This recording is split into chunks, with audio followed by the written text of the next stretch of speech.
चले, आज हमारा रहेगा संधि का चैप्टर। आप सभी का बहुत बहुत स्वागत है। नेक्स्ट टॉपर पर हम देश का भविष्य बनाते हैं। आप लोगों ने किसने वर्ण विचार पढ़ा है वो मुझे आप लोग कमेंट के माध्यम से जरूर बताएंगे। आज हम लोग संधि का चैप्टर प्रारंभ करेंगे। इससे पहले भी आपके व्याकरण विधि में संज्ञा सर्वनाम विशेषण वाला चैप्टर है, लेकिन मैंने उसको लेफ्ट किया है। एक बात ध्यान रख लेना, ठीक। संज्ञा सर्वनाम आपका थोड़ा सा मुझे पढ़ाना है तो उसको बाद में देखेंगे, लेकिन संधि सबसे ज्यादा इंपॉर्टेंट है। वर्णों के बाद संधि हमारा क्या है, स्तंभ है। जिस प्रकार से एक मकान बनाने के लिए हमें पिलर की आवश्यकता होती ना, उसी प्रकार से संधि हमारे मकान में, घर में क्या है, एक पिलर का काम करती है। दो शब्दों को कैसे जोड़ना है, दो शब्दों को कैसे तोड़ना है, उनका उच्चारण कैसे होगा, तोड़ करके होगा या जोड़ करके होगा, यह संधि हमें सिखाएगी। संधि कैसे बनती है, संधि कितनी होती है, संधियों को हमें कैसे प्रयोग करना है, ये सारी चीजें संधि के चैप्टर से ही पता चलती है। इसीलिए बहुत ध्यान से पढ़िएगा। जो चीज कम पढ़नी होगी वो मैं आपको बता दूंगा, तो उसमें कम पढ़ लेना, लेकिन इसमें थोड़ा सा ध्यान लगा करके पढ़ना। बिल्कुल मेरे भाइयों, ध्यान से, ठीक है ना।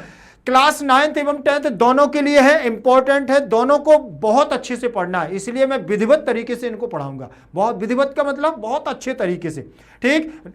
खाना पूर्ति नहीं, खाना पूर्ति भी होती है, नॉर्मल तरीके से भी इसको हम पढ़ सकते हैं, ऐसा नहीं है कि नहीं आएगा, लेकिन आप बहुत अच्छे से इसको पढ़िएगा, क्योंकि संधि समझ में आ जाएंगी तो आगे आने वाले चैप्टर, हर एक चैप्टर आगे आने वाले चैप्टर का पीछे वाले चैप्टर से संबद्ध होता है, इस ध्यान रख लेना, ठीक। कोई भी आप पढ़ें, कोई भी विषय पढ़ें, सबकी बात बता रहा हूं कि एक पहले चैप्टर को पढ़ने के बाद दूसरे चैप्टर में आपका पहले का संबंध जरूर होता है, चाहे वो 10% ही क्यों ना हो, ठीक। लेकिन संधियों का तो यहां 80% तक आपको संबंध मिलेगा। व्याकरण विधि द्वितीय पाठ संधि, संधियों को पढ़ेंगे हम लोग बहुत सुंदर तरीके। संधि होती क्या है पहले मौखिक रूप से समझ लो तो आपको सारी चीजें समझ। ये तो आपको केवल किताब का आपका बेसिक संदर्भ लिखा हुआ है, तो इसको आप लोग पढ़ लेंगे, ठीक। मैं आपको बता दूं, संधि का मतलब होता है जोड़ना, संधि का मतलब होता है मेल। मेल का मतलब पुरुष नहीं, संधि का मतलब जोड़ना, मेल मिलाना, ठीक है। इतना ध्यान रख लेना। संधि हमेशा दो वर्णों के बीच में होती है, दो पदों के बीच में नहीं होता है। पदों के बीच में समास होता है, लेकिन संधि वर्णों के बीच में होती है। जहां दो वर्णों का विकार हो, परिवर्तन हो, कहीं उसमें अंतर समझ में आए तो समझ लेना कि वो संधि है। क्या है, संधि है। संधि समझौता दो वर्णों के बीच में होता है, कम से कम दो पदों का होना इसमें जरूरी है, और दो के बाद 3 पद भी हो सकते हैं, 4 पद भी हो सकते हैं। संधि में हमारे विकार होते हैं, कैसे होते हैं, लोप आगमः देशः वर्ण विकारः। संधि में 3 प्रकार के विकार होते हैं। लोप कौन कौन से होते हैं, नंबर 1 लोप, आगम और आदेश। लोप आगमः देशः वर्ण विकारः, लोप आगम आदेश, ये 3 प्रकार के वर्ण और विकार होते हैं। तो कौन कौन से होते हैं वो ध्यान से देखिएगा। लोप मतलब किसी वर्ण का लोप होगा, विसर्ग का लोप होगा या वर्ण का लोप होगा, उसे वो हमारा परिवर्तन लोप कहलाता है। आगम का मतलब होता है दो वर्णों के बीच में, जैसे ये लिखा हुआ है स्व प्लस छंद, तो हम इसको मिलाएंगे तो बीच में चा आ जाएगा, तो दो वर्णों के बीच में जो आ जाता है वो स्वच्छंद बीच में आ गया, वो आगम कहलाता है। और आदेश का मतलब एक को उठा करके फेंकना और दूसरे को उठा करके वहां रखना, वो आदेश कहलाता है। तो थोड़ा सा हमारी बेसिक भाषा में समझने की कोशिश करिए। मान के चलिए आपके 2 दोस्त हैं, 3 दोस्त हो आप, बचपन के दोस्त हो, बचपन के समझते हो ना, एक दूसरे के कपड़े खींचने वाले और खुल के बात करने वाले वो दोस्त। अगर तीनों दोस्त अलग अलग रहने लगे तो 2 दोस्त जब मिलते हैं तो कहते हैं अरे यार तीसरा भी आ जाए तो मजा आ जाए, तीसरा भी आ जाए तो मजा आ जाए। तो और उसी समय पर वो तीसरा आ जाए, तीसरा वाला दोस्त जो है वो वहां पर आ जाए, ठीक। तो क्या करते हैं, जो पहले से 2 दोस्त बैठे हुए हैं वो आराम से अपनी अपनी चेयर को खिसकाएंगे और बीच में उसको बैठाएंगे और गले मिलाएंगे। अरे यार क्या बताऊं यार, बहुत दिनों के बाद मिले हो, बहुत दिनों के बाद मिले हो, तुम्हें बताएं कैसे हम, ठीक है। फिर उनमें दोनों में जो आजू बाजू में बैठे हुए हैं उनमें कोई परिवर्तन नहीं आता है, वो घुल मिल करके रहने लगते हैं, तीनों अच्छे से हंस बोल करके बातचीत करते हैं। जब दोनों में कोई परिवर्तन ना हो, कोई मिठास खटास ना हो और तीनों मिल जाएं और अच्छे से क्या करने लगे, बातचीत करने लगे, तो समझ लेना वो आगम है। वो क्या है, आगम है। और अगर वहीं पर कुछ खटास हो जाए। एक वर्ण को मान के चलिए आप कहीं पर गए और आप चलो एक शादी में चलते हैं, चलो एक शादी में पहुंचे हैं और आगे वर वधू को जयमाला डल रही है। जयमाला समझते हैं ना, शादी होती है तो एक बढ़िया से जयमाला डलती है और बढ़िया से फूलों की बारिश होती है। वो राउंड राउंड वाला भी होता है तो उस पर बढ़िया से फूल बारिश होती है, दूल्हा दुल्हन बढ़िया डांस भी करते हैं, आजकल तो डांस भी होता है। ठीक, तो जब ऐसी समस्या हो और तुम आगे बैठे हो चेयर डाल करके और कोई वहां से आए, चल उठो उठ उठ उठ चल पीछे, और कोई उठा करके आपको भगा दे और वो दूसरे को बैठाल दे, तब आपको कैसा लगेगा?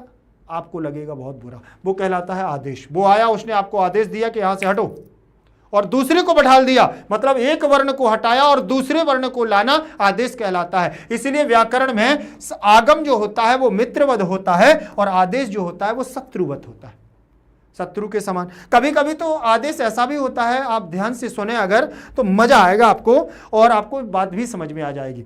दो भाई हो, कौन कौन है? दो भाई, ठीक है ना, बहुत मजेदार बात है।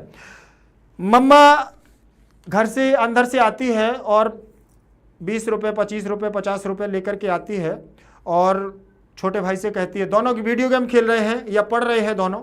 ठीक, जब दोनों पढ़ रहे हैं या दोनों वीडियो गेम खेलते हैं तो उस टाइम पर छोटे के लिए बोलेंगे कि जाओ छोटे दूध लेकर के आओ बाहर से। ठीक, मम्मा उसको पैसा दे देगी। वो छोटा वाला कह देगा मम्मा मैं नहीं जा रहा हूँ, मैं नहीं जा रहा हूँ। बड़े भाई को नहीं आ, मम्मा कहने क्या बोलती है, मम्मा जा रहा है कि नहीं जा रहा? नहीं, लगाऊं थप्पड़, पापा से बोलूं क्या? वो बेचारा गुस्से में, और जो 50 का नोट दिया ना तो उसको ऐसे दबाएगा, ऐसे ऐसे ऐसे ऐसे करते करते उसका तिरका 3 बना देगा, उठाएगा और ऐसे घर से साइकिल निकालेगा, चैनर से तोड़ते हुए गिराते हुए खट खट खट खट, और फिर ऐसे ऐसे ऐसे ऐसे ऐसे ऐसे ऐसे साइकिल चलाएगा गुस्से में। जब देखो, जब मम्मी मुझसे बोलती रहती है, बड़े भैया से कुछ नहीं बोलती है, बड़े भैया से कुछ नहीं काम करवाती है, मुझसे बोलती रहती है। आदेश दिया ना मम्मा ने दूध लेने का, और जब आदेश दिया तो आदेश किसी का भी हो शत्रु के समान लगता है। ठीक है ना, अब मम्मी पापा का भी आदेश देखो, उसको गुस्सा आई ना, तो आदेश हमेशा क्या होता है? शत्रु के समान होता है, और आगम हमेशा मित्र के समान होता है। इसीलिए मित्र वदागमः और शत्रु वदादेशः। मित्रवद आगम होता है और शत्रुवद आदेश होता है। ये संधियों में होता है।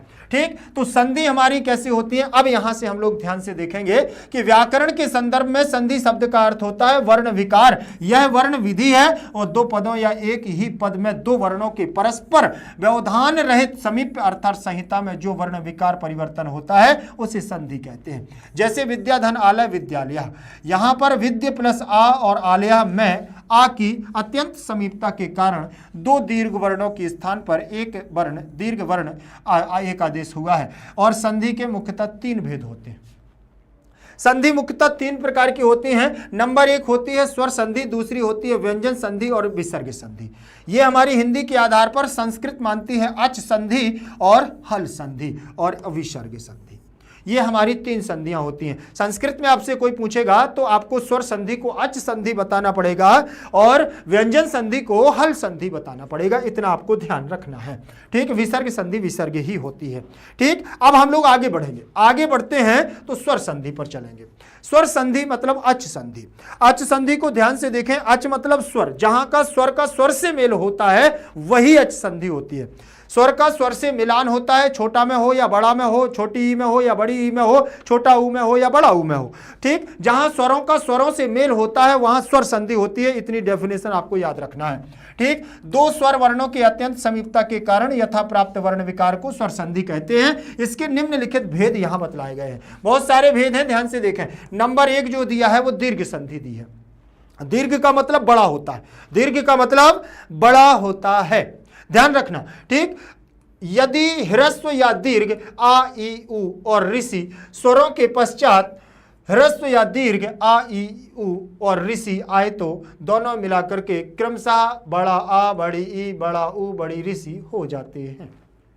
ठीक है, अब यहां से आप समझना, ये हमारा प्लस का चिन्ह है। अब यहां पर छोटा आ हो या बड़ा आ हो, ठीक है, और यहां पर बड़ा आ हो या छोटा आ हो, कोई भी हो, ये वाला वर्ण इसके सामने हो, ये वाला इसके सामने हो, या दोनों इसके सामने हो, कोई कोई आ हो, कोई भी हो, तो इन सबको मिलाने के बाद हमारा बड़ा आ ही बनता है, जैसे यहां लिखा हुआ है। ये मैंने आपको इसलिए करके बताया है क्योंकि यहां पर मैंने ऐसे ही लिखे हैं, ठीक है ना। आ सामने एक समान वर्ण होना चाहिए, बस आपको ध्यान रखना है। दीर्घ संधि में सूत्र होता है आकाश वर्णे दीर्घ, अक्ष से सवर्णी अच परे हो तो दीर्घ संधि होती है। सवर्णी अच का मतलब सवर्ण, समान वर्ण हो तो आ के बाद आ हो, आ के बाद आ होना चाहिए, चाहे वो छोटा हो या बड़ा हो, ठीक है। दोनों आ होंगे तो दीर्घ संधि हो जाएगी, ठीक। जैसे ही ई और ई, अब यहां एक समान होना चाहिए, ई हो या बड़ी ई हो, छोटी ई हो या बड़ी ई हो। जब एक समान वर्ण होंगे तो बड़ी ई हो जाएगी। छोटा ऊ, बड़ा ऊ, बड़ा ऊ, छोटा ऊ, कोई भी हो लेकिन समान वर्ण होना चाहिए, ऊ प्रजाति का होना चाहिए, वंशानुगत होना चाहिए।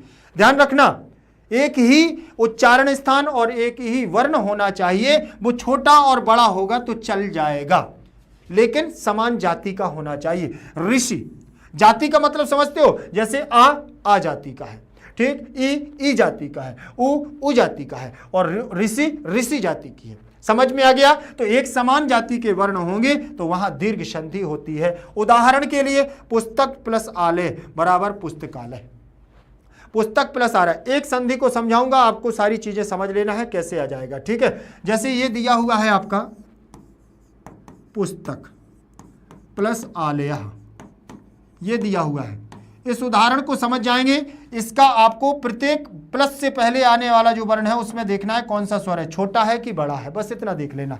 जैसे यहाँ का में छोटा आ है तो इसको आ को ले लिया, यहाँ बड़ा आ है, ठीक। आ के बाद आ जाएगा तो दोनों मिलेंगे तो बड़ा आ बन जाएगा। अब ध्यान रखना, यहां से जो पुस्तक शब्द था उस पुस्तक में से हमने आ को निकाल लिया है तो का में हलंत लग गया है, और आ लया में से हमारा आ निकल गया है तो यहाँ लया बचेगा। इस आ की मात्रा इसमें लगाओगे तो ये हमारा कहाँ जाएगा, बड़ा का हो जाएगा। आ की मात्रा लग जाएगी ना, और लया पद इसमें आपको क्या कर देना है, जोड़ देना है। अब यहां से आपका बन जाएगा पुस्तकालय। देखिए ये लिखा हुआ है पुस्तकालय, ऐसे आपकी दीर्घ संधि चलेगी, ठीक। यहां पर भी सेम रहेगा। अब यहां से मैं आपको एक ई का उदाहरण बताता हूं। ई कैसे बनेगी, जैसे इसमें लिखा हुआ है, ई कैसे चलेगा हमारा, ध्यान से देखना।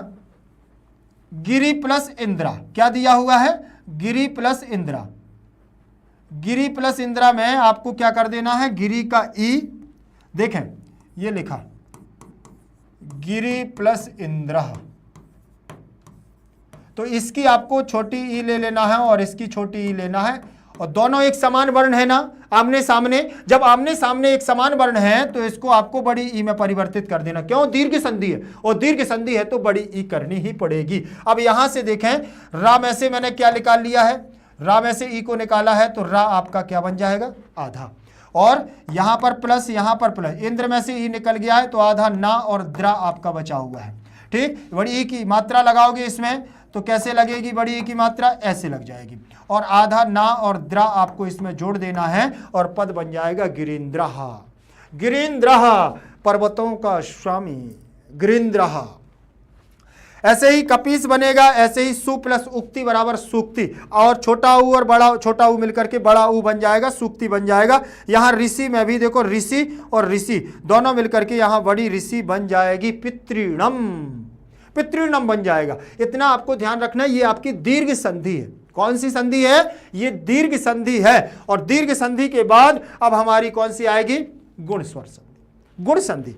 गुण संधि में आपको क्या करना है, देखिए ये इसमें सूत्र लगता है आद गुणा, आद गुणा सूत्र। पहले पद में आ होगा और दूसरे पद में ए, ई या उ होगा।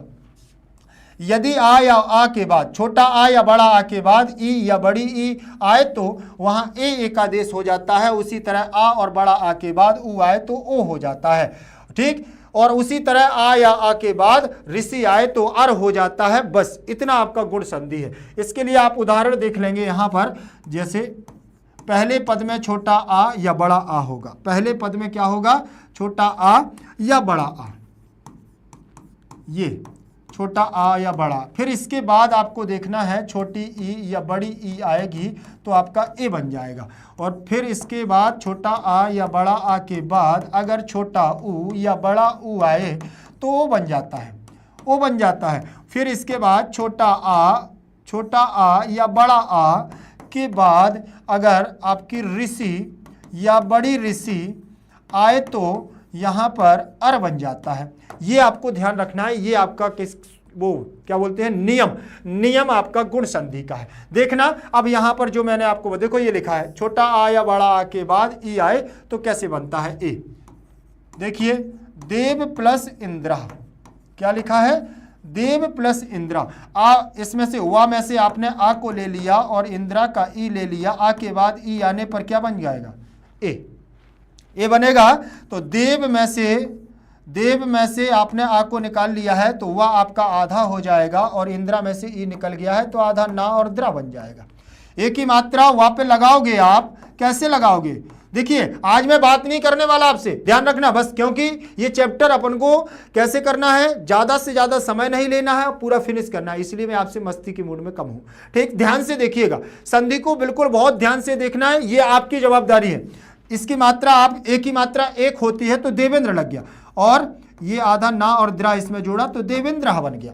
ठीक, ये देवेंद्र आपको पद ध्यान रखना है। ठीक, इसमें एक मात्रा होगी, इसमें एक मात्रा होगी, इसमें एक मात्रा, इसमें एक मात्रा, इसमें एक मात्रा, देखिए अर, ये अर की मात्रा लगी है।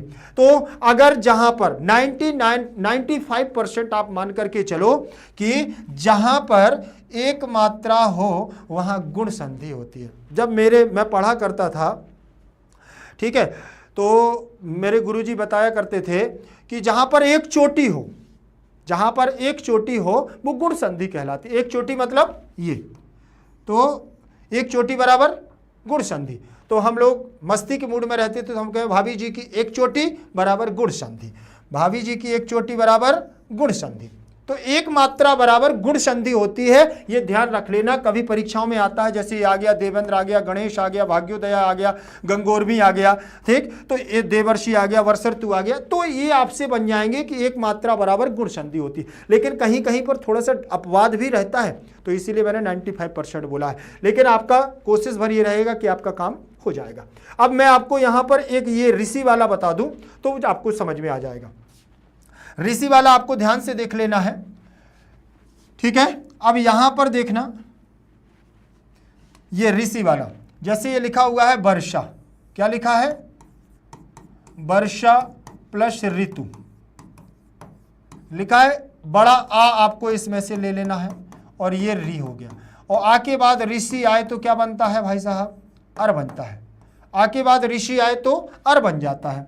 आपको क्या करना है, अब छोटा हो या बड़ा हो इससे कोई फर्क नहीं पड़ता। आप सोचो कि सर यहाँ पे तो आर होना चाहिए, नहीं, आर नहीं होगा, आ के बाद ऋषि होगा तो आर ही बनेगा। अब यहाँ पर आपका जो लिखा है ये वर्ष हो जाएगा, इसमें से आ निकल गया है, हलंत लग जाएगा। अब यहाँ पर ऋतु का तू बचा हुआ है, बस इस आ को इसमें मिलाओ आप तो क्या बनेगा, आपका पूरा हो जाएगा शाह, ये हलंत हट जाएगी, और रा जो है वो आधा है तो तू के ऊपर चला जाएगा तो वर्षर्तु बन जाएगा। क्या बन जाएगा, वर्षर्तु बन जाएगा कि नहीं, देखो ये बना है वर्षर्तु, विसर्ग लग जाएगा वर्षर्तु। बस इतना आप लोग ध्यान रखेंगे तो आपसे संधि बढ़िया से बनती जाएगी। ये आपकी गुण संधि यहां हो गई है, ठीक है। गुण संधि को ध्यान से देखने के बाद हम लोग वृद्धि संधि पर चलेंगे। वृद्धि संधि सेम कंडीशन, एक चोटी बराबर गुण संधि तो दो चोटी बराबर वृद्धि संधि, एक चोटी बराबर गुण संधि तो दो चोटी बराबर वृद्धि संधि। यहां पर दो मात्राओं का खेल है, बस ध्यान से देख लेना है। देखिए यहां पर क्या लिखा है, वृद्धि संधि में सूत्र होता है वृद्धि रेचि, लिखा है यदि आ या बड़ा आ के बाद ए या आई आए तो दोनों के स्थान पर आई एक आदेश हो जाता है। इसी तरह आ या बड़ा आ के बाद ओ या औ आए तो दोनों के स्थान पर औ हो जाता है, एक आदेश हो जाता है आ और ए के बाद। ठीक, अब यहां पर आपको ध्यान रखना है, जैसे ये आ गया है छोटा, अब थोड़ा ये नियम को देख लो, छोटा आ या बड़ा आ के बाद अगर ए या आई आए तो आपको आई की मात्रा लगाना है। इसकी मात्रा कितनी होती है, दो होती हैं। छोटा आ और बड़ा आ के बाद अगर ओ या औ दो में से कोई भी वर्ण आ जाए तो औ लगता है, औ हो जाता है। इसकी मात्राएं कितनी होती हैं, दो मात्राएं होती हैं, ठीक है। इतना आपको ध्यान रखना है। ये आपका देखो लिखा है आ और आई और औ, ये हमारे वर्णों को वृद्धि वर्ण कहते हैं, इनको हम वृद्धि वर्ण कहते हैं। जैसे ये लिखा है एक प्लस एक, एक प्लस एकम, ये लिखा हुआ है, ठीक है, इसमें देखें छोटा आ है और इसमें ए, तो आ के बाद ए आने पर, छोटा आ के बाद देखो ये आ गया ए, तो क्या बनेगा आई। तो ये हमने यहाँ पर आई लिख दिया आई। अब यहाँ हमारा एक में से का में से आ निकल गया है तो हलंत हो गया है। यहाँ कम आपका शेष रहेगा, क्या रहेगा, कम। अब दोनों इसकी मात्रा लगाओगे तो ये हमारी इसकी मात्राएं कितनी होती हैं, 2। तो 2 मात्राएं, देखिए यहाँ मैंने बताया ना इसकी मात्रा 2 होती हैं। अब यहाँ पर एक कई कम आपको जोड़ देना है और पद बन जाएगा आपका एक कई कम बन जाएगा। और 2 मात्राएं आ गई, देखो इसमें 2 मात्राएं हैं, इसमें 2 मात्राएं हैं, इसमें 2 मात्राएं हैं, बन गया ना 2 मात्राएं बराबर वृद्धि संधि। आई बात समझ में कि नहीं? बिल्कुल सेम करना है आपको, ये मत भूलना कि यहां से जो वर्ण निकलता है वो यहां हलंत आ जाता है, इतना बस। अब बस जोड़ना और तोड़ना अगर ये समझ गए तो समझ लो आपका काम हो गया। संधि सबसे ज्यादा इंपॉर्टेंट है। अगर वर्णों को तोड़ना और जोड़ना सीख गए तो आप कितना भी कठिन संस्कृत का पेपर आ जाए आप उसका अर्थ निकाल पाओगे, आप उसको रीड कर पाओगे। और जब रीड कर पाओगे अलग अलग करके तो आपको सारी चीजें समझ में आ जाएंगी, क्योंकि कहीं कहीं धातुएं एकत्रित होकर के रहती हैं, संज्ञा सर्वनाम रूप भी हमारे एकत्रित होकर के रहते हैं। जब हम उनको अलग कर पाएंगे वहीं हम क्या कर लेंगे, उनको सही से समझ लेंगे। जैसे देव प्लस ऐश्वर्यम लिखा हुआ है, तो ये लिखा है देव प्लस ऐश्वर्यम, लिखा है ऐश्वर्यम, ये पद दिया है। अब इसमें क्या करना है, इसका आपको आ निकाल लेना है और आई मात्रा यहां पर लगा देना है। आके बाद आई आने पर आप क्या करोगे, आई ही बना लोगे। यहां देव में से स्वर निकल गया है तो यहां पर आपका वह आधा हो जाएगा, और ऐश्वर्यम में आई निकल गया है तो स्वरियम बचेगा। क्या बचेगा, स्वरियम दिया हुआ है। इसकी मात्राएं 2 आपको इस पर लगा देना है, तो ये आपकी 2 मात्राएं लग जाएंगी, देवई और स्वरियम पद। इसकी मात्रा तो यहां लग गई है तो स्वरियम आपको यहां जोड़ देना है, तो आपका पद बनेगा देवैश्वर्यम। देवैश्वर्य, देवताओं का ऐश्वर्य, देवताओं का ऐश्वर्य, ऐश्वर्य का मतलब सारी सुख संपत्ति होना। ठीक है, चलिए अब यहां तक समझ में आ गया। ये हमारा ओ का है, ओ का उदाहरण एक देख लीजिए। जैसे जल प्लस ओघा, जल प्लस ओघा दिया हुआ है, ओघा। ठीक, यहां ला में से मैंने आ को निकाल लिया है और ओघा का ओ हो गया है, दोनों को मिलाया तो क्या बनेगा। ध्यान से नियम को देखना, आ के बाद ओ आने पर क्या बनता है, औ बनता है। औ को बना दिया और जल में से ला में से आ निकल गया था तो ला अलंत हो जाएगा, ओघा में से ओ निकल गया है तो यहाँ घा बचेगा। औ की मात्राएं 2 लगाओगे तो भाई साहब क्या मात्राएं लगेंगी कि देखना, 2 मात्राएं सीधी चोटी बना देंगी, बना देगी कि नहीं, और पद बन जाएगा जलौघा। क्या बन जाएगा, जलौघा। थोड़ा सा संधि है, देखो लिखना भी पड़ेगा, बहुत सारी चीजें समझनी भी पड़ेंगी, इस बात का ध्यान रख लेना, बिल्कुल डगमगाना नहीं। संधि बनने लगेंगी कि तो फिर अंदर से आपके अंदर एक भाव आएगा, फीलिंग, क्या बात है, संधि बनने लगी, वाह। और जब रीड करोगे चैप्टर को, वाह वाह वाह वाह वाह, क्या वाह, ये बोलो जय जय सीताराम। ठीक है ना, तो ये सारी चीजें अगर हम करने लगे, जब अंदर से बनने लगता है ना तो अंदर से गुदगुदी सी मचती है कि आज तो कुछ भी हो जाए ये करके मानूंगा। बस इतनी सारी चीजें आपको ध्यान रखना है। मैं आपसे बार बार कह रहा हूं, ये नियम जो मैं यहाँ आराम से लिख देता हूं, इस नियम को फॉलो करते रहना।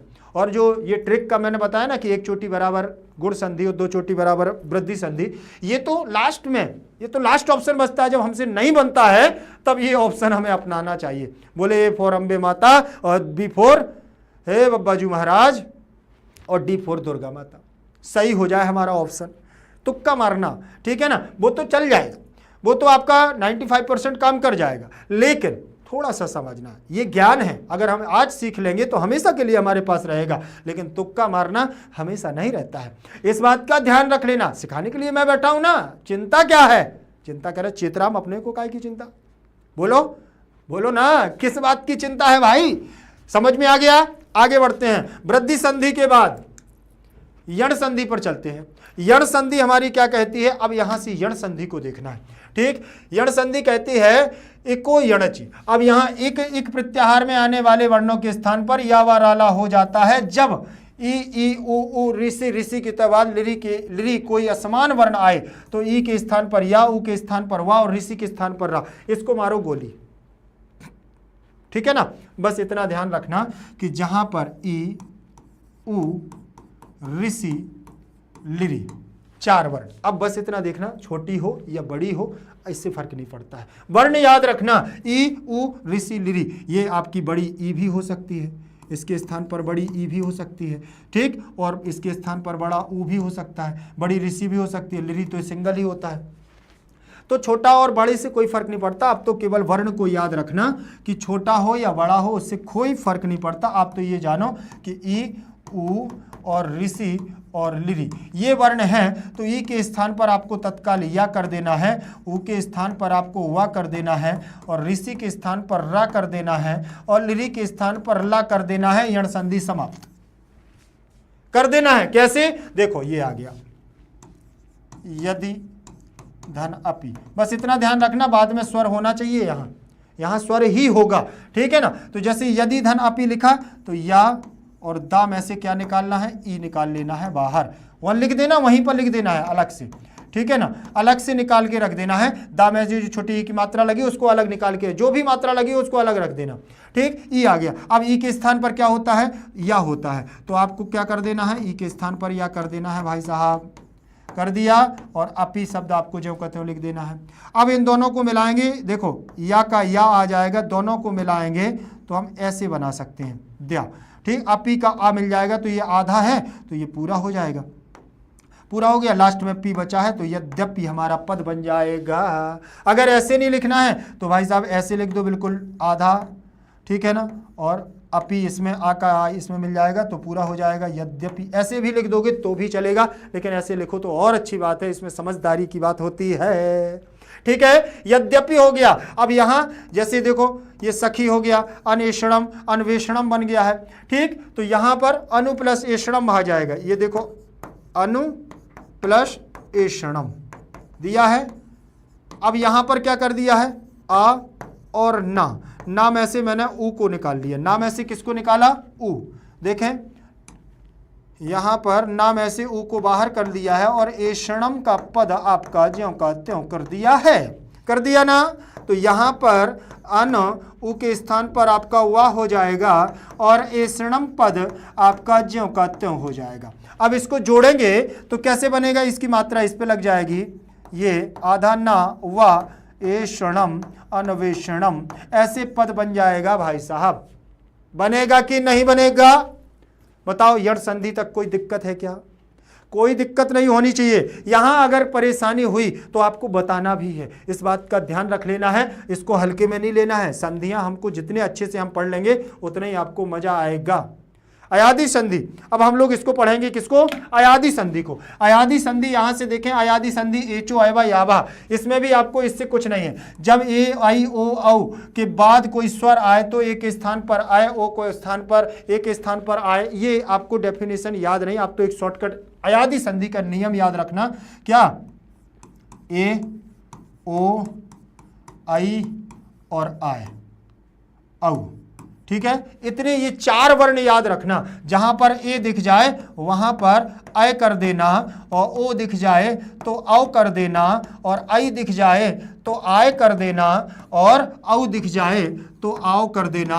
आपकी अयादि संधि समाप्त हो जाएगी, यहीं से बन जाएगी। देखना ये लिखा है ने, तो ना में क्या है भाई साहब, किसकी मात्रा लगी है, जल्दी से बताओ, जल्दी से। ना में ए की मात्रा लगी है तो ना में से आपको ए को अलग कर लेना है, और अनम पद आपको ज्यों का त्यों लगा देना है, ठीक। ना में आपको ए के स्थान पर क्या बताया मैंने, ए के स्थान पर अय कर देना है, तो ये अय आ जाएगा, और यहाँ पर अनम पद आपका ज्यों का त्यों रहेगा।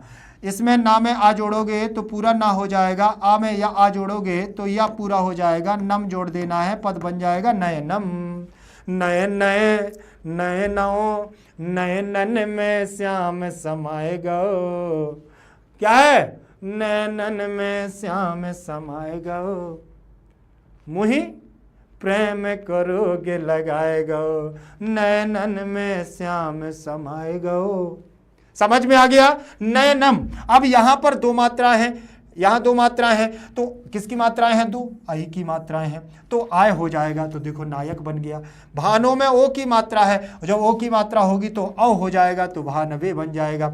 नौ में औ की मात्रा है, तो औ की मात्रा है तो क्या है, आओ हो जाएगा, तो नाविक बन जाएगा। एक बार ट्राई करके तो देखो, नहीं बनेगा तो मैं बैठा हूं, बनेगा बनेगा। जैसे देखो इसमें भा में औ की मात्रा लगी हुई है, तो मैंने क्या कर दिया, भा में से औ को निकाल लिया बाहर और उक आपका ज्यों का त्यों रख दिया, ठीक। और भा आपका आधा रहेगा, औ के स्थान पर देखो क्या लिखा हुआ है, देखो जल्दी से आओ, और उक हो गया ना।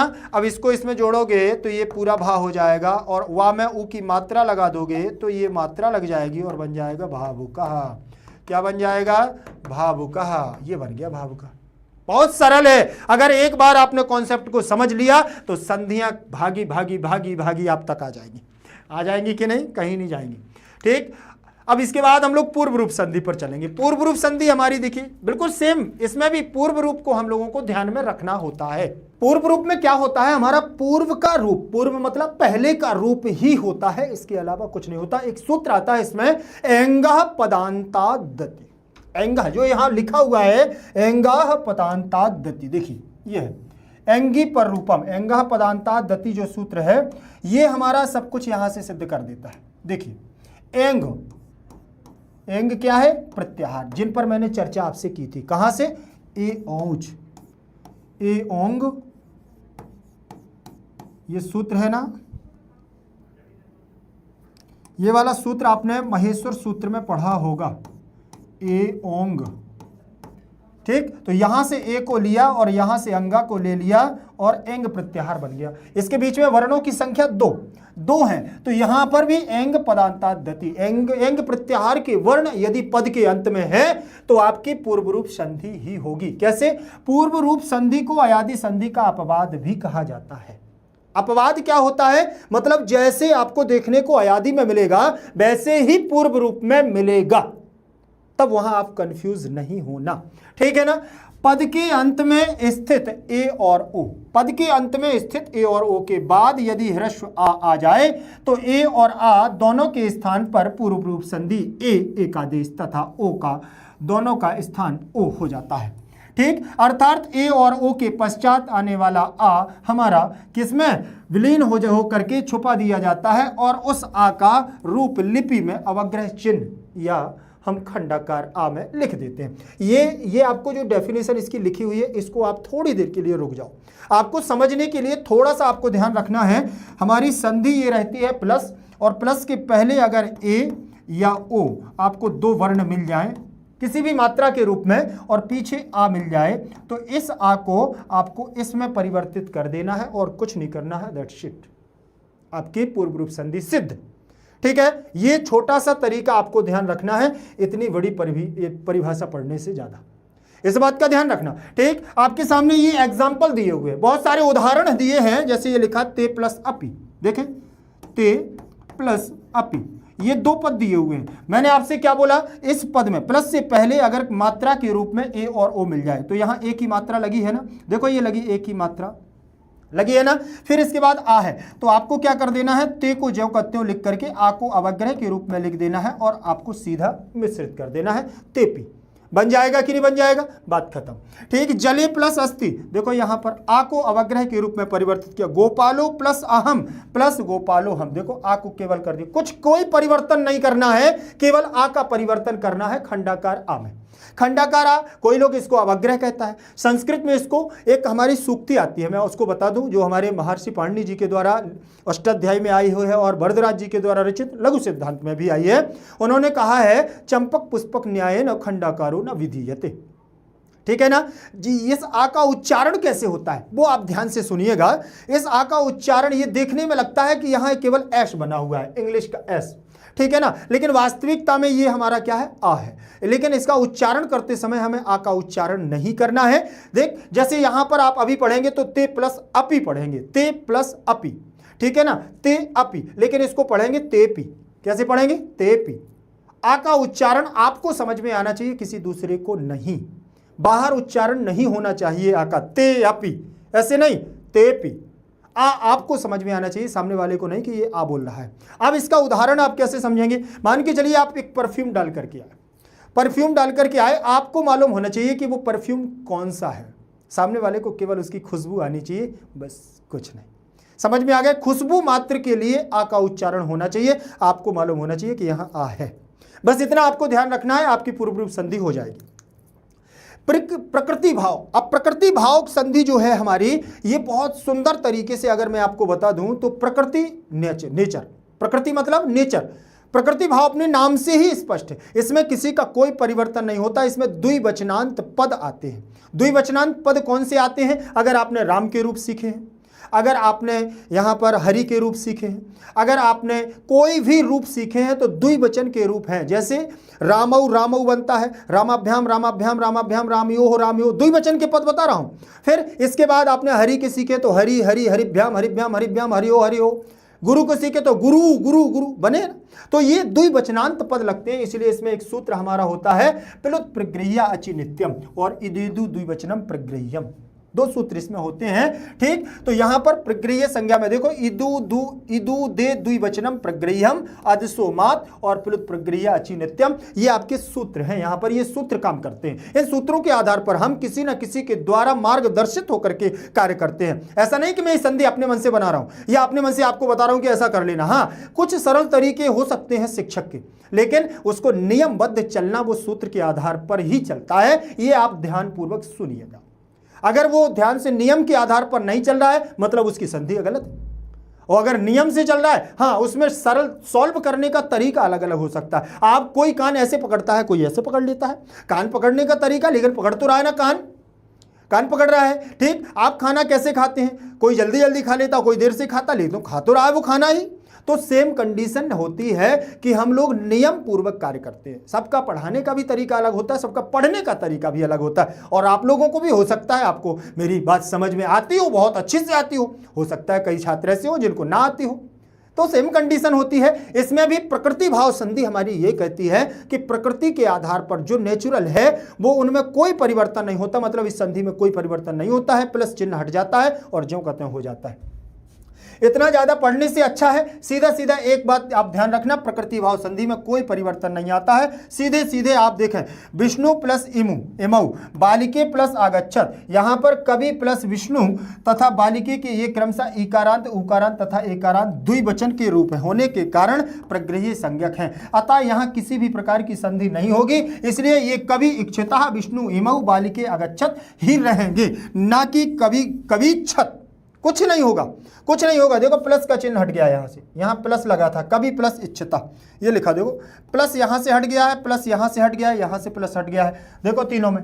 बस आपको प्लस हटा देना है और बाकी आपके सब क्या हो जाएंगे।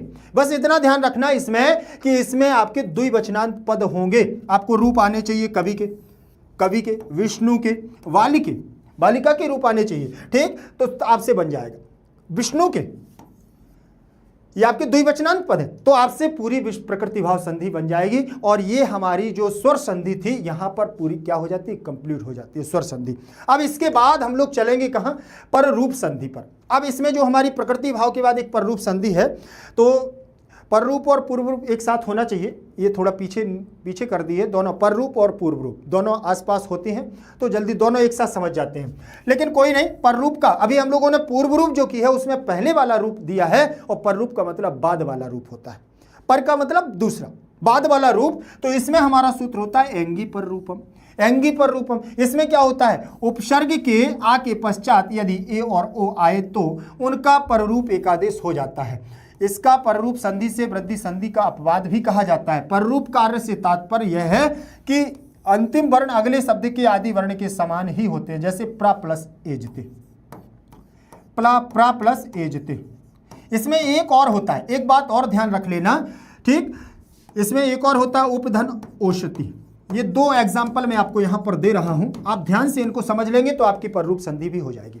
इसमें सबसे पहला तो ध्यान रखना है कि पहले उपसर्ग होगा, ये दोनों उपसर्ग लगे हुए हैं। ठीक, दूसरा आपको ध्यान रखना है कि यहां पर ए, यहां पर ओ, ए और ओ बाद में होने चाहिए। उसमें पूर्व रूप में पहले होना था और पर रूप में बाद में होगा, दोनों में ध्यान रख लेना। ठीक, अगर और थोड़ा गहराई में जाएंगे, 10th वाले सुन लें कि यहां पर उनसे पूछ लिया जाता है। 10th वाले ध्यान रखना कि वो पूछ लेते हैं कि पीछे एध धातु, एज धातु कौन सी संधि में होती हैं, तो आप बोलेंगे पर रूप संधि में। तो यहां देखो एज धातु हो गई है, ओस धातु हो गई है, ए धते, एधते, ये वाली भी हमारी संधि एध धातु है। तो इनमें हम लोग क्या कर देते हैं, बस इनको सीधे मिला देते हैं। इसकी मात्रा इस पे लगाएंगे तो ये बनेगा हमारा प्रेजते। कुछ नहीं करना, परिवर्तन कुछ नहीं करना है, आपको कोई चीज नहीं करना है। इसकी मात्रा, जो ये वर्ण है इसकी मात्रा, जैसे यहां ओ लगा है तो ओ की मात्रा लगाना है, तो ये बनेगा उपोषति। उपोषति, सीधे सीधे आपको मात्रा लगा देना है, बस आपकी क्या है यहां पर रूप संधि हो जाएगी। कोई नहीं, सूत्र याद रख लेना, एंगी पर रूपम, उसमें कौन था, एंगा पदांता दति। दोनों का अलग अलग सूत्र है, दोनों को ध्यान रखना है। ठीक, आगे बढ़ेंगे हम लोग। व्यंजन संधि, अब दूसरे नंबर की संधि हमारी आती है व्यंजन। व्यंजन में आपको इसके पहले जब मैंने वर्णमाला को पढ़ाया था तब आपसे बोला था अनवग भवति व्यंजना। व्यंजन हमेशा आधा होता है और ये स्वरों की सहायता से बोला जाता है। अगर स्वर नहीं है तो ये मान के चलिए आप व्यंजन का उच्चारण नहीं कर सकते, नहीं कर सकते, नहीं कर सकते। इस बात का ध्यान रखनी है, ठीक है। तो आपको क्या करना है, व्यंजन देखना है। अब इसमें पहचान क्या होती है व्यंजन संधि की, तो प्लस तो मुख्य है हमारा संधि का।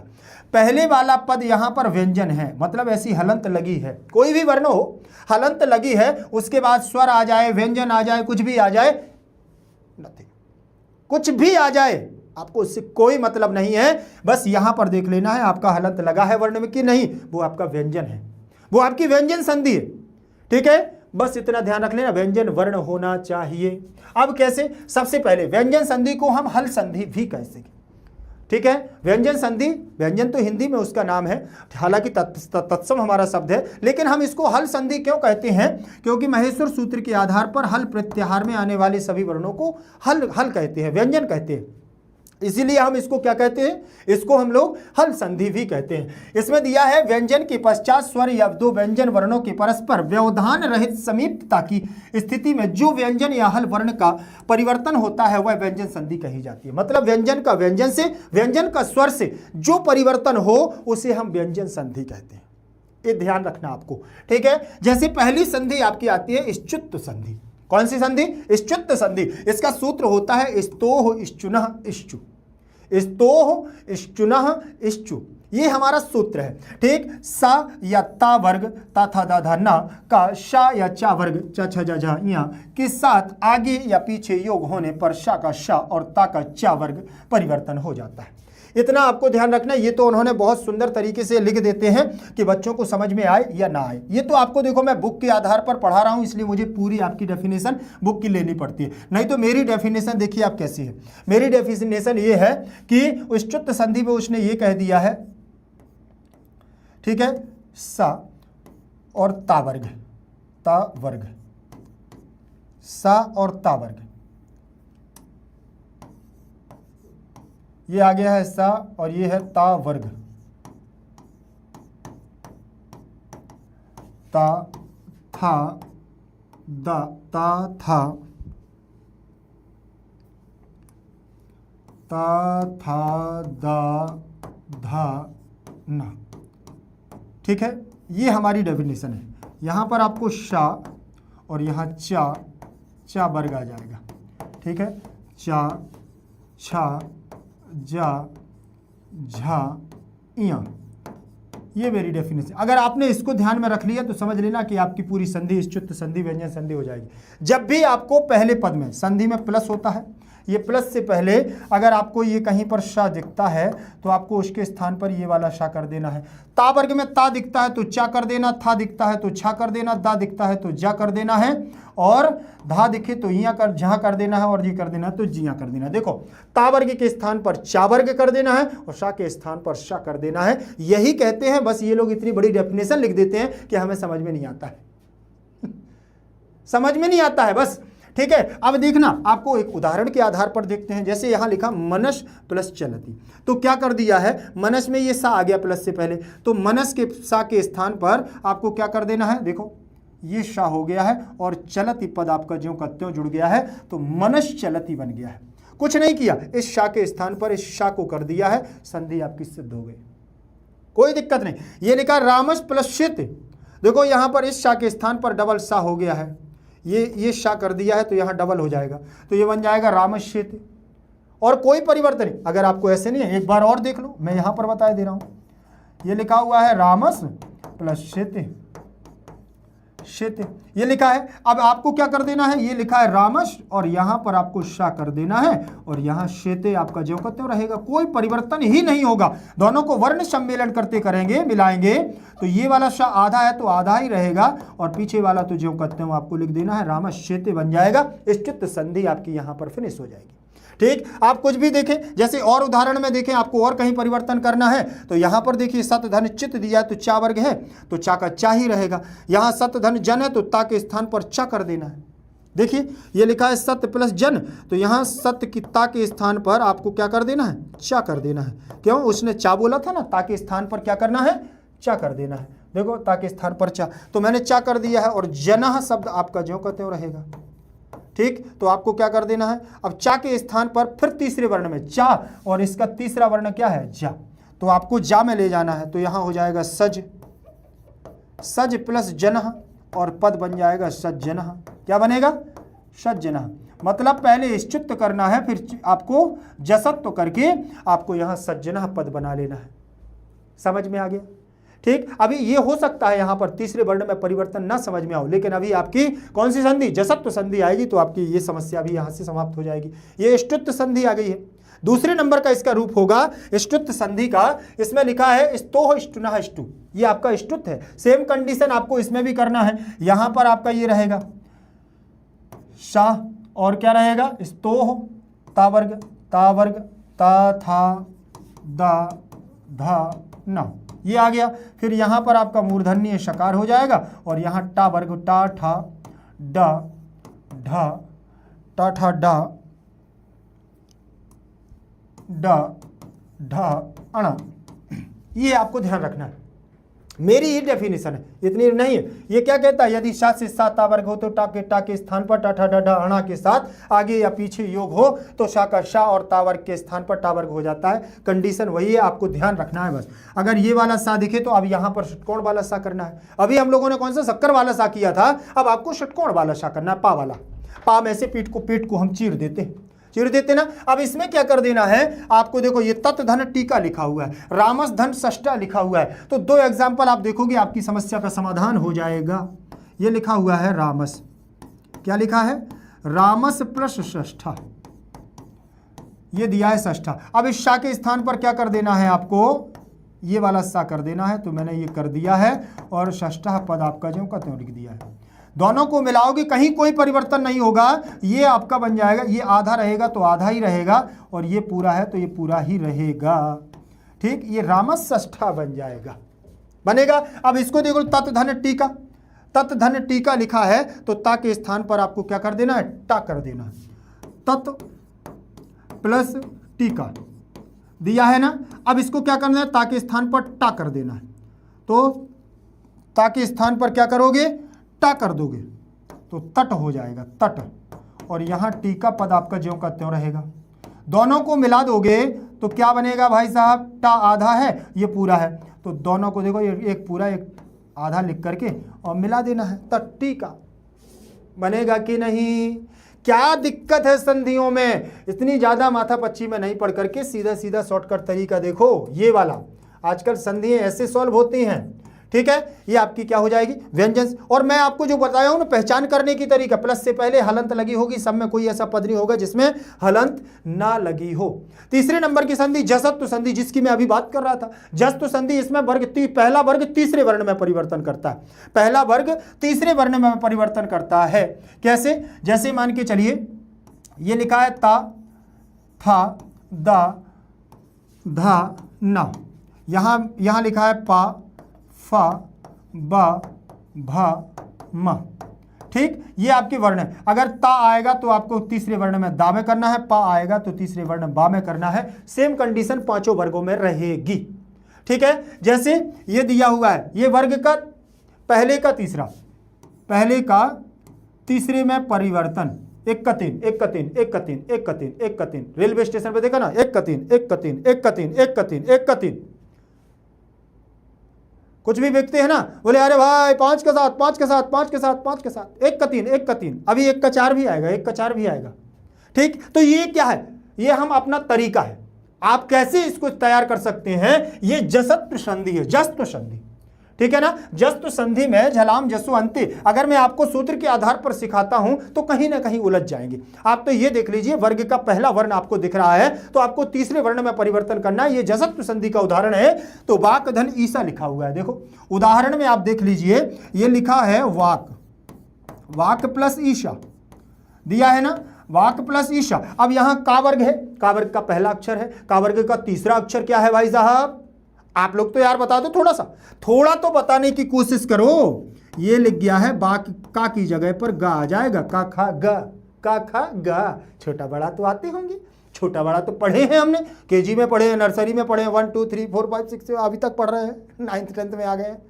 पढ़ेंगे कि नहीं पढ़ेंगे? तो गा हो जाएगा और ईसा पद आपका ज्यों का त्यों रहेगा, आपको कुछ नहीं करना है। जब वर्ण सम्मेलन कृत्य, वर्ण सम्मेलन कृत्य का मतलब वर्णों को मिलाना, तो आपको क्या कर देना है, बाग गा ज्यों का त्यों रहेगा, ई की बड़ी ई की मात्रा लगा देना है, शाह जोड़ देना है, वागीशा। ये आपका दिया हुआ है भाई साहब, वागीशा। वागीशा का मतलब क्या होता है? वाक मतलब वाणी, और ईशा माने स्वामी। जो वाणी की स्वामी है वो कौन है? मां सरस्वती, अर्थात सरस्वती का पर्यायवाची वागीशा। तो आप अगर चाहें तो बहुत सारे शब्दों को यहीं से देखें। सुप धन अजंता सुबंता, देखो पा वर्ग था तो बा आ गया है, पा का तीसरा अक्षर कौन सा है? बा है। दिक धन गजा तो का, तो गा आ जाएगा, दिक गजा, देखो गा आ गया है। सत धन धर्म, ता वर्ग का तीसरा अक्षर ता था दा, तो यहाँ देखो सत धर्म आ गया, दा आ गया है। चित धन रूपम, चिद्रूपम, तो यहाँ ता वर्ग का दा है तो यहाँ दा आ गया है, चिद्रूपम। बोलो कैसा रहा? 1 का 3, 1 का 3, 1 का 3, 1 का 3, 1 का 3। बेचो जल्दी से 1 का 3, पूरी संधि बन जाएगी, गारंटी है कोई ऐसी। अब देखो यहाँ चर्व संधि, इसको हम चर्त संधि कहते हैं। सूत्र होता है खरीचा, कौन सा? खरीचा। अब इसमें भी खर प्रत्याहार के वर्ण होते हैं, इसमें हमारा चरत्व भाव होता है। इसमें तीसरे वर्ण का पहले वर्ण में परिवर्तन करते हैं, उल्टा। अभी 1 का 3, अब 3 का 1, 3 का 1, 3 का 1, 3 का 1, 3 का 1, 3 का 1 का 3, 1 का 3, जसत्व संधि 1 का 3, 1 का 3, 1 का 3, चरत्व संधि 3 का 1, 3 का 1, 3 का 1, 3 का 1, उल्टा। ऐसे हम पढ़ते हैं तो आपको कैसे नहीं बनेगा ये गारंटी मैं लिख के देता हूं कि बनेगा आपसे। बस पढ़ना है, हमें अपने तरीके से पढ़ने हैं। दुनिया क्या है हमारा तो क्या, हम तो दीवाने ठहरे, चले तो चले नहीं तो बैठे तो। कौन क्या कहता है इससे कोई फर्क नहीं पड़ता भाई साहब। अरे हम अपना याद कर रहे हैं, पढ़ रहे हैं, हमें उससे क्या करना है? हमको बनना चाहिए, परीक्षा हमको देना है। वो आएगा क्या परीक्षा देने? ना, कोई नहीं आएगा। इस बात का ध्यान रखना, हमको कैसे पढ़ना है ये हमारी है रिस्पॉन्सिबिलिटी। हमें कैसे तरीका, हम अपना तरीका ढूंढे ना इसको सीखने के लिए। चर्तु संधि है ये आपकी तीसरे नंबर का वर्ण आपका किस में जाएगा? फर्स्ट नंबर में जाएगा। देखिए यहां देखें, ये आ गया। चौथे नंबर वर्ण हो, तीसरे नंबर का वर्ण है, सब अपने पहले नंबर में आ जाएगा। देखो सत धन कारा, क्या लिखा हुआ है? सद प्लस कारा। चलो सद धन कारा। ता वर्ग कौन से वर्ग का है? तीसरा अक्षर ता था दा, ता वर्ग का है तो यहां पर आपको दा का ता में परिवर्तन कर देना है और ये आपको पद लिख देना है, मिला देना है, सत्कार। क्या बनेगा आपका? सत्कार। बन गया कि नहीं? 3 का 1, 3 का 1, 3 का 1। लव धनुष्यति लपश्यति। अब यहां पर थोड़ा सा आपको लगेगा कि यहां तो सर आपने बोला 3, तो ये लव आ गया और शति ये पद आ गया, तो पा फा बा भा ये चौथा अक्षर है। लेकिन हम चौथे अक्षर को पहले तृतीय वर्ण में लाएंगे तो बा में आ जाएगा और फिर इसके बाद या सीधा सीधा आप कर दें, सीधा फर्स्ट में कर दें, तीसरा हो या चौथा हो तो आप क्या कर देंगे? सीधा उसको पहले वर्ण में ले आएंगे तो यहाँ लप हो जाएगा और यहाँ शति हो जाएगा। ठीक है ना? ये आधा है तो आधा ही रहेगा, आधा ही रहेगा। ये बनेगा आपका लपश्यति। लपस्यति बना कि नहीं बना? बनेगा। कैसे नहीं बनेगा? देखो दिग धन पाला तो का खा गा, का वर्ग का है तो का आ गया है, दिग्पाला। अगर आप इसको एक्सरसाइज अभ्यास करिएगा, आप इसके बार बार रिवीजन करेंगे तो बनेगा।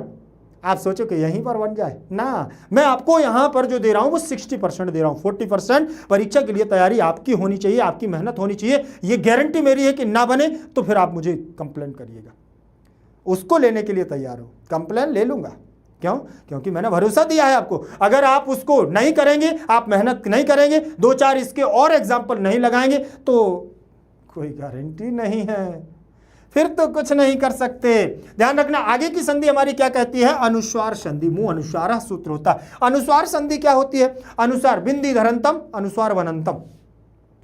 ये हमारी भाषा है, ऐसा लिखा नहीं है कहीं, मैं अपने मन से कह रहा हूं कि बिंदी धरंतम अनुस्वार बनंतम, और सही बात है। बिंदी को माँ लिखा है जहां पर, और पंचम वर्ण कोई भी है अगर उसका बिंदी आ जाता है, माँ का बिंदी बन जाए, जो ऊपर बिंदी लगी रहती है ना, वो अगर वो बन जाए तो समझ लेना अनुस्वार संधि है। कैसे बनेगा वो आप देख लें। यदि किसी पद के अंत में माँ हो और उसके बाद कोई व्यंजन आए तो हमारा अनुस्वार हो जाता है। देखना कैसे, ये लिखा हुआ है हरिम, हरिम प्लस वंदे दिया हुआ है, व्यंजन वर्ण भी आ गया है पीछे, और हमारा यहाँ माँ भी आ गया। माँ का आपको विंदी करना है तो कैसे करेंगे, माँ का बिंदी यहाँ रख दो, वंदे जोड़ दो, भाई साहब हरिम वंदे बन गया है। क्या हो गया, माँ का बिंदी कर दो, मुँह अनुस्वार, अनुस्वार संधि बन जाएगी, कोई दिक्कत नहीं है। और अगर विच्छेद करना है आपको तो इसी में क्या करना, बिंदी को हटा के माँ में परिवर्तन कर लो, सो विच्छेद हो गया है आपका, संधि और संधि का विच्छेद। क्या दिक्कत बबुआ, कौन दिक्कत नहीं का, अगर दिक्कत होए तो बतावा। ये आ गया अहम धन गच्छामि, तो अहम माँ को क्या कर दिया, बिंदी में ले आए, बन गई अनुस्वार संधि। कहाँ दिक्कत है, कहीं नहीं होना चाहिए, मुझे लगता होना है क्या, नहीं होगी, कहीं नहीं होगी, ध्यान रखना। फिर इसके बाद परसवर्ण संधि, अनुस्वारस्य यही परसवर्ण, ये परसवर्ण संधि जो होती है मैं आपको बता दूं, यहां बिंदी होगी, बिंदी का आपको वर्ण में परिवर्तन करना, पहले वर्ण में परिवर्तन करना है, फिर इसके बाद पंचम वर्ण में परिवर्तन कर दो, या सीधे सीधे आपको क्या कर देना, बिंदी को आप पंचम वर्ण में ले जाएं। तो ये आपका क्या है, ये क्या है, बिंदी से पंचम वर्ण, बिंदी से पंचम वर्ण, ऐसे याद रखो, पंचम वर्ण, बिंदी से पंचम वर्ण, अनुस्वार से पंचम वर्ण में, पांचवें वर्ण में परिवर्तन। मतलब अभी तक 1 का 5 चल रहा था, 1 का 4 चल रहा था, 1 का 3 चल रहा था, 3 का 1 चल रहा था, अब आ गया है फ्री का 5, फ्री का 5, फ्री का 5, फ्री का 5, आ गया कि नहीं। कैसे चलेगा, अम धन कित, देखो प्लस कित बिंदी, अब बिंदी लगी हुई है तो अब ये बिंदी परिवर्तन करना है, तो परसवर्ण कैसे करेंगे बबुआ, आपको पीछे वाला वर्ण देखना है, वैसे करना। आप सोचोगे सर माँ लिख दूं क्या, माँ, बिंदी को हटा के माँ लिख दूं, ना ना बबुआ ना, माँ नहीं होगा, पीछे वाले वर्ण के अनुसार ही होगा। पीछे वाला वर्ण का दिया है तो का वर्ग का पंचम अक्षर देख लो, बस आ जाएगा, का खा गा घा अंगा, तो ले आना अंगा, ये आ गया अंगा। अब कित दिया हुआ है तो इसकी मात्रा ऐसे लिख दो, का को यहां जोड़ दो और बना दो अंकित, क्या बन गया, अंकितः, बस क्या दिक्कत है, अंकितः बन गया। अब देखना इसके आगे क्या है, समधन कल्पः, तो बिंदी दिया हुआ है सम, देखो समधन कल्पः, का में क्या है, का वर्ग आ गया, फिर यहाँ पांचवा वर्ण ले आओ, तो पांचवा वर्ण लाना, तो का वर्ग का पंचम अक्षर क्या है, का, और वो अंगा, और कल्पः, संकल्पः। आप सोच रहे हो सर मैं तो ऐसे लिखता हूं संकल्प, तो ये गलत है क्या, बिल्कुल गलत नहीं है बेटा, लेकिन अगर संधि पूछ लेगा परसवर्ण संधि तब आपको इसको गलत कर देगा और इसको राइट मान लेगा। 10th वाले समझ जाएं, क्योंकि ऑप्शन में आपको ये भी मिलेगा, ये भी मिलेगा, पूछेगा संकल्प कौन है बबुआ, तो आप कहोगे मैंने तो ये वाला देखा है, और लगा के आ जाओगे डी फॉर दुर्गा माता, सी फॉर काली माता, लेकिन वो सही नहीं होगा, नंबर नहीं उसका ऐड होगा इसका, इसलिए ध्यान रखना परसवर्ण संधि। ऐसी सेम अंकित, बहुत सारे अंकित होंगे, है क्या कोई अंकित, ठीक है ना, तो ये अंकित वालों के लिए बता दूं कि अंकित आपका नाम सही है, बिल्कुल गलत नहीं है, लेकिन अगर परसवर्ण संधि पूछेगा तब आपको अंकिता ऐसे ही लिखना पड़ेगा, ठीक है ना। चलिए ये लिखा हुआ है अंचित, यहाँ कुंठित लिखा है। अब आप थोड़ा सा और देख लो, इसमें तो का वर्ग था तो समझ में आ गया, इसमें चा वर्ग आ गया, अंग देखें, अम प्लस चित, ये दिया हुआ है, चा वर्ग आ गया है, तो आपको क्या करना है, अब क्या करना है, चा दिया है तो चा वर्ग का पंचम अक्षर देख लेना, चा छा जा झा इया, चा छा जा झा इया, तो इया कौन सा होता है ये, और चित की मात्रा ऐसी ले आना है, चा ऐसे जोड़ देना है, ये हो जाएगा अंचित, ये हो जाएगा। ये परसवर्ण संधि है, ऐसे नहीं आप वैसे लिख दें, अंकित ये लिखा है, गलत थोड़ी है आपका अंकित, अंकित आपका गलत नहीं है, इस बात का आपको ध्यान रख लेना है, ठीक। अगर आप इसमें परसवर्ण नहीं करेंगे, जैसे मान के चलिए एक और मैं आपको उदाहरण देता हूं, ये लिखा हुआ है समधन जया, समधन जया दिया है ना, तो यहां ये कौन से वर्ग का है, जा, चा छा जा, चा वर्ग का है ना, और चा वर्ग का है तो आप इसको कैसे लिखोगे, ऐसे लिखोगे संजय, बहुत सारे वर्ण मिलेंगे, ध्यान रख लेना, बन जाएगा। अगर एक को समझ लिया होगा तो सब बन जाएंगे। पीछे वाले वर्ण को देख करके ही आपको बिंदी का परिवर्तन करना है, आपका बन जाएगा परसवर्ण। अब इसके बाद आ गई व्यंजन संधि में हमारी लत्व संधि। कौन सी? लत्व संधि। लत्व संधि तोरली कहलाता है। तोरली सूत्र है, इसमें लकार का परिवर्तन होता है। इसमें कुछ नहीं करना है। देखिए, यदि शा के पूर्व पदांत में किसी वर्ग का प्रथम या द्वितीय तृतीय या चतुर्थ वर्ण आए तो या रा ला वा अथवा हा हो और शा के स्थान पर छा हो जाता है, तो कुछ नहीं करना है। देखो ये लिखा तत् धन लीना, सरल वाला देखो, तत् प्लस लीना, आपको कुछ नहीं करना है। ये आ गया है, देखो पहला वर्ण दिया है तत्, तो आपको ता के स्थान पर ला कर देना है, ता के स्थान पर ला कर देना है, तल हो जाएगा। और लीन पद दिया हुआ है, तल लीना कर देना है, सीधा सीधा जोड़ दोगे तल लीना। सब जगह यही होगा, ध्यान रख लेना। देखो यहां पर डबल ला, यहां डबल, यहां डबल, यहां डबल, यहां डबल, यहां डबल, हो गया ना, सब जगह डबल ला हो गया। अब थोड़ा सा परिवर्तन क्या करना है, इसमें तो ता ता ता ता ता ता ता ता ता ता ता आ गया, लेकिन इसमें तो आ गया ना ना ना ना ना ना ना ना ना, ठीक है ना। बाद में ला ला ला ला ला ला सब में आ गया, लेकिन इसमें ना आ गया है। तो जब ना आ गया है तो देखो यहां पर क्या लग गई है, चंद्रबिंदु लग गई है, तो ये कहलाता है हमारा सा अनुनासिक लकार।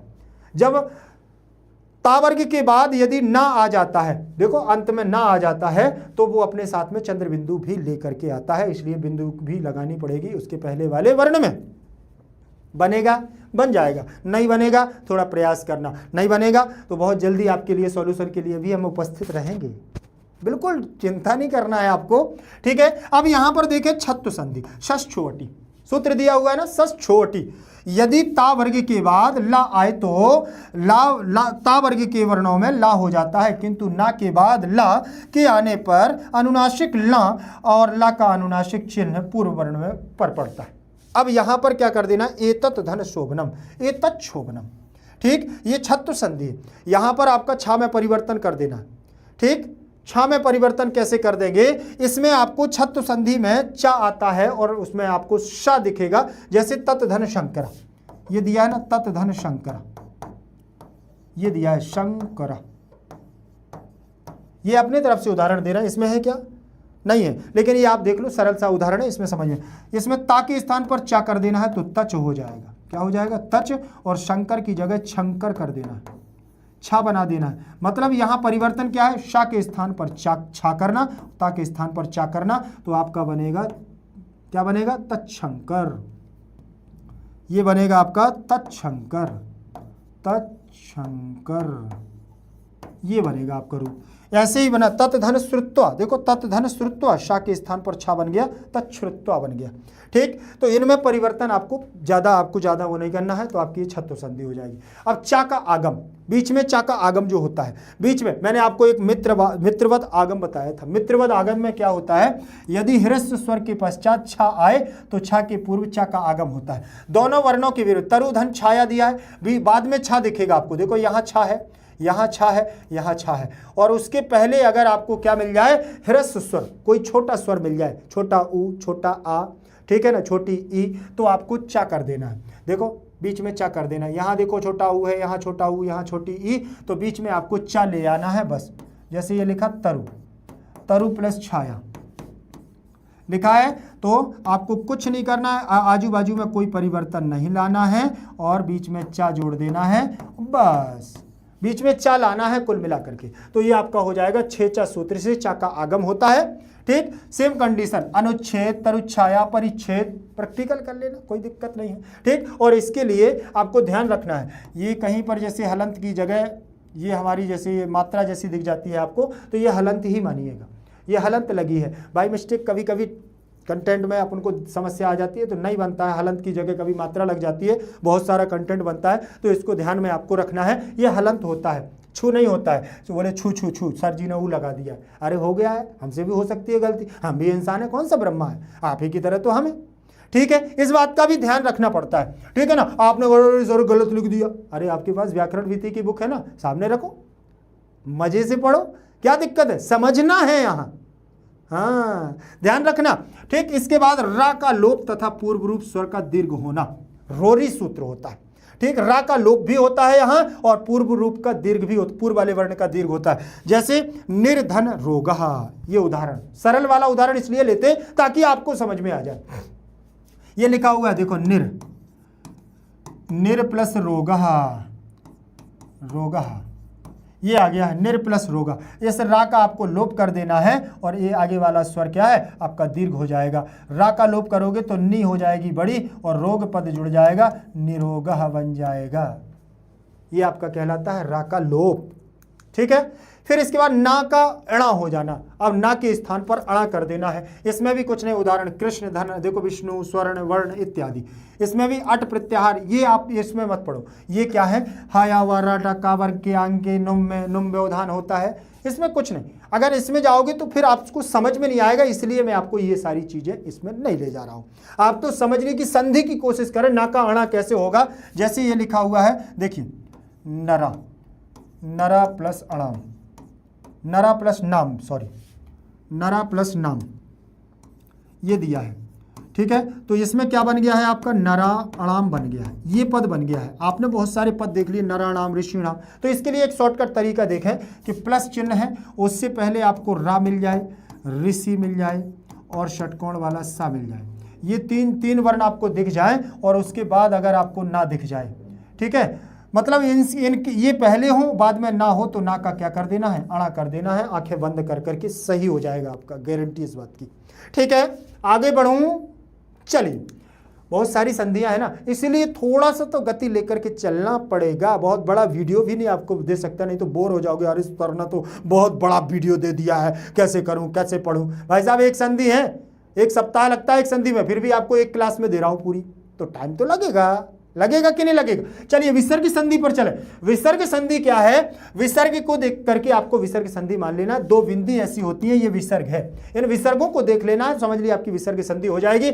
यदि विसर्ग के पश्चात स्वर या व्यंजन वर्ण के आने पर विसर्ग के स्थान पर होने वाले परिवर्तन को विसर्ग संधि कहते हैं। जैसे इसमें सत्व संधि है, इसमें विसर्जनीय से सा होता है। इसमें क्या करना, विसर्ग के स्थान पर आपको सा कर देना है। कौन सा, ये वाला सा, ये वाला सा। ये लिखा हुआ है नमः, नमः धनते, कुछ नहीं करना, विसर्ग के स्थान पर शा कर देना है तो नमस्ते हो जाएगा। भाई साहब, आपको मेरा नमस्ते, नमस्ते, नमस्ते, नमस्काराः, ठीक है ना। इतः ततः, इतस्ततः, इधर उधर, इतः ततः का मतलब, इतस्ततः का मतलब इधर उधर। तो विसर्ग के स्थान पर शा कर दिया, यहाँ पर निश्चल हो जाएगा। ठीक, फिर यहाँ पर शिरश्च, ये बन गया है आपका शिरश्छेदा। यहाँ पर धनुष टंकार, ये देखो यहाँ ये वाला सा हुआ है, यहाँ पर ये वाला सा हुआ है, यहाँ ये, मतलब मैंने आपको बता दूं, जहाँ विसर्ग के स्थान पर, विसर्ग के स्थान पर या तो ये होगा, या तो ये वाला शाह होगा, या ये वाला शाह होगा, वो आपकी विसर्ग संधि। इनके अलावा तीसरा परिवर्तन नहीं होगा, एक परिवर्तन और होगा, वो मैं आपको बताता हूँ। देखो ये आ गया है, ये इसमें ये वाला शाह आ गया है, आ गया ना पा वाला। विसर्ग के स्थान पर आपको षटकोण वाला सा कर देना है, कोई परिवर्तन करने की आवश्यकता नहीं। निष्फल, निष्कपट, निष्कटंग, ठीक, दुष्कर्म बन जाएगा कि नहीं बन जाएगा। नमः, नमः धनकारा, नमस्कारा, पुरा धनकारा, पुरस्कारा। तो ये परिवर्तन है, ये सत्व संधि है। फिर इसके बाद विसर्ग का रुत, उत, गुण और पूर्व रूप अतोर और प्लुताद अप्लुते सूत्र से होगा। इसमें क्या होता है कि देखें, विसर्ग का उ आदेश बाल प्लस आ प्लस अयम बाला, ठीक, आ और उ को अयम। अब यहाँ पर आ और उ को उ आदेश वाला आ उ अयम, ये दिया हुआ है। इतना सारा इसमें लिख देते हैं, बच्चों के माथे में घुसे या ना घुसे उनको कोई फर्क नहीं पड़ता। उनने तो लिख दिया है कि इसका ये कर दो, इसका ये कर दो, अरे उनको भी तो समझ में आना चाहिए। तो उनको समझने के लिए क्या कर देंगे हम, हमें कुछ नहीं करना है, गुण करना है। जैसे वालो यम, क्या बन जाएगा, वालो यम, सीधा करो वाला, ये हो गया वाला प्लस अयम, अयम। अब आपको क्या कर लेना है, विसर्ग देखना है। ये विसर्ग दिया है, अगर ऐसा कहीं दिया हुआ है तो विसर्ग के पहले छोटा वाला वर्ण देखना है कि छोटा है कि नहीं है। बड़ा होगा तो नहीं होगा, ध्यान रखना। तो छोटा है, विसर्ग से पहले ला हमारा छोटा है, और छोटा है और उसके बाद छोटा आ जाए तो कुछ नहीं करना है, आंखें बंद करके आपको विसर्ग के स्थान पर ओ कर देना है, पीछे वाले आ को ऐसे बना देना है, बालो यम बन जाएगा, बालो यम बन जाएगा। ऐसे ही साधन अवदत, शो अवदत, देखो यहां पर ओ बना दिया है, सो अवदत बन गया। नृपो कर दिया है प्रथमो, और आ को किस में ले आए हो, देखो ये आ गया अवग्रह के रूप में। आप सोच रहे होगे इसके पहले सर व्यंजन संधि में भी तो आपने बनाया है पूर्व रूप संधि। हाँ पढ़ाया है, लेकिन वहां पर पहले से ओ था, पहले से ए था। यहां तो हम ओ की मात्रा ला रहे हैं, तो भैया परिवर्तन तो है, डिफरेंट तो है ना। तो फिर क्या दिक्कत है, दोनों संधियों में अलग है। हसीचा, हसीचा है जो यदि विसर्ग से पहले आ और उसके बाद वर्गों के तीसरा, चौथा और पंचम वर्ण आए तो यार अलावा और हा, तो विसर्ग के स्थान पर पुनः रा आदेश होकर के ओ तदनंतरम आ और ऊ होकर के गुण हो जाता है, ओ हो जाता है। भैया मान लिया, भाई तुम्हारी भी बात मान ली कि तुमने इतना लंबा यहाँ पर कथा लिख दी है, तो इसको हम कैसे सॉल्व करेंगे, तो हम बताएं कैसे सॉल्व करेंगे। ये लिखा हुआ है तपह +1, ये दिया हुआ है। तो आपको ये ध्यान रखना है यहां पर कोई व्यंजन वर्ण आ जाए। व्यंजन वर्ण कैसे होगा, या तो होगा तीसरा वर्ण या चौथा वर्ण या पांचवा वर्ण। कौन सा, या तो तीसरा वर्ण होगा जबगढ़धस, जबगढ़धस, या तो चतुर्थ वर्ण होगा कौन सा, घटधस, ठीक। और यहाँ पंचम वर्ण होगा यमांगाड़ाना, पांचवा वर्ण, या तो हमारा अंतस्थ व्यंजन या वराला, ये होंगे, इनके अलावा कोई नहीं होगा। और अगर ऐसा है तो विसर्ग के स्थान पर यहाँ पर ओ कर देना और सीधा सीधा जोड़ देना, तपोवन बन जाएगा, तपोवन, ठीक। मनो धन रथः, मनोरथः बन जाएगा। देखो विसर्ग के स्थान पर ओ कर दिया, कुछ नहीं करना। बालो गच्छति, कुछ नहीं करना, बस विसर्ग के स्थान पर ओ की मात्रा लगा देना, ये बन जाएगा आपका गुण होकर के। हालांकि इसमें गुण होकर के होता है, ये जो उन्होंने डेफिनेशन दी है गलत नहीं है, उनकी सही है, लेकिन हमें समझ में आनी चाहिए ना। हम आपको समझाने की कोई, हम आपकी सॉल्व करने का तरीका आपको बता रहे हैं समझाने के लिए। तो अगर समझाएंगे ना तो पूरा साल कम पड़ जाएगा। बहुत है, गहराई में जाना पड़ेगा, इनके सूत्रों की व्याख्या पढ़नी पड़ेगी, सूत्रों को जानना पड़ेगा। अभी हमको महेश्वर सूत्र नहीं आते हैं, बताओ। जैसे अगर बात आ जाए नहीं सर हमको समझ में नहीं आया है, तो महेश्वर सूत्र याद है क्या, मैं आपसे पूछ लूँ प्रत्याहार याद है क्या, नहीं है ना। फिर कैसे बताऊंगा आपको कि हसीचा क्या है। हसीचा हस प्रत्याहार है। हस प्रत्याहार में आने वाले सभी वर्णों को हम हस हसत्व संधि में रख करके और यहाँ पर आ और उ मिला करके गुण करते हैं, नहीं बनेगा। तो सीधा सीधा शॉर्टकट तरीका देंगे ना, बोलो छलांग लगा करके जाए ना। अभी तक अगर 10th में नंबर अच्छे लाने हैं तो आपको इस पर फोकस करना होगा, ठीक है। आगे बढ़ते हैं, रुत्त संधि पर चलते हैं। रुत्त संधि क्या है, रा, विसर्ग के स्थान पर रा। यदि विसर्ग से पहले छोटा आ और बड़ा आ को छोड़कर कोई दूसरा स्वर आ जाए और बाद में कोई स्वर या घोष व्यंजन आए तो विसर्ग के स्थान पर रा कर दिया जाता है। अब देखो यहां पर जैसे मुनि धन अयम, ये दिया है, मुनि प्लस अयम, क्या कर दिया, ये विसर्ग है, विसर्ग से पहले छोटा आ और बड़ा आ को छोड़ करके, मतलब आ नहीं होना चाहिए, तो यहाँ छोटी ई लगी हुई है। और पीछे उन्होंने कहा है कि कोई स्वर आ जाए या घोष व्यंजन आ जाए, तो कोई दिक्कत नहीं, विसर्ग के स्थान पर रा कर देंगे तो ये लग जाएगा हमारा मुनि, और विसर्ग के स्थान पर रा होगा तो मुनिर, और अयम बन जाएगा मुनिरयम, ठीक। आधा रा है तो रा को वैसा पूरा कर देंगे तो मुनिर हो जाएगा, यम जुड़ जाएगा, मुनिरयम बन जाएगा, मुनिरयम दिया हुआ है, मुनिरयम।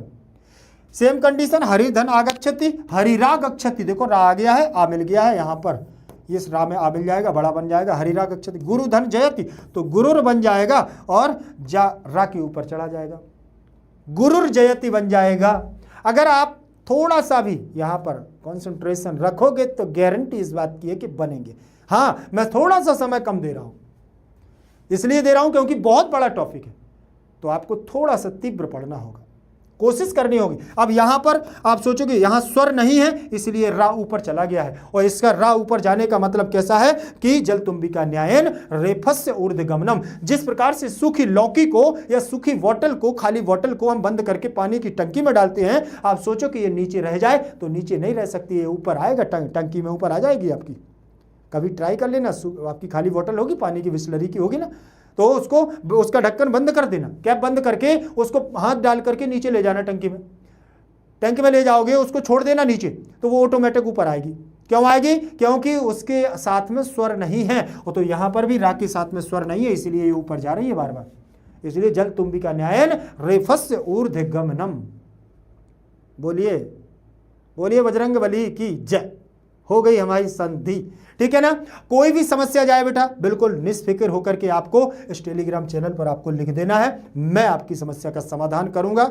मैं बैठा हूं इधर पर, बिल्कुल टेंशन नहीं लगा, गारंटी मेरी बात की। दोबारा पढ़ाने को पड़ जाएगा तो भी पढ़ाऊंगा, ठीक। फिर मिलेंगे अगली क्लास के साथ, तब तक के लिए बने रहिएगा नेक्स्ट टॉपर के साथ। धन्यवाद।